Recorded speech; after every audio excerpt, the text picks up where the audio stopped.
বছরের প্রথম ফল এটা হচ্ছে তাল, আর এই হচ্ছে তালের মালপোয়া।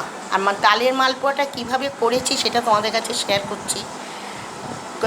চিনি, কলা, নারকেল, দুধ এটা একসঙ্গে মিক্সিতে পিষে ওর সঙ্গে ময়দা মানে মেখে এইগুলো ভাজা হয়েছে, দেখতে পাচ্ছ। এটা তালের মালপোয়া, খেতে কিন্তু খুব টেস্ট হয়। সবাই তো খায় না, আমরা আগে কোনো দিনই খাইনি, এটা আমরা নতুন খাচ্ছি। যেহেতু আমার ছেলের বউ এসছে, ওরা করে, খেয়ে দেখলাম সত্যি ভালো।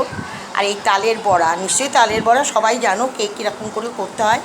সুজি, ময়দা, নারকেল এর মধ্যে দিয়ে তালের বড়া ফাটিয়ে, ভালো করে ফাটিয়ে তালের বড়া ভাজা হয়। নারকেলটা একটু বেশি দিলে টেস্ট ভালো হয়। আর মালপোয়াটাতে কিন্তু মৌরি তো দিতেই হবে, মৌরি মাস্ট। এটা হচ্ছে এবছরের প্রথম, আর আজকে আমাদের প্রথমই হলো। তোমাদের কাছে শেয়ার করলাম। কে কে তালের মালপোয়া খেয়েছো আমাকে একটু কমেন্ট করো তো।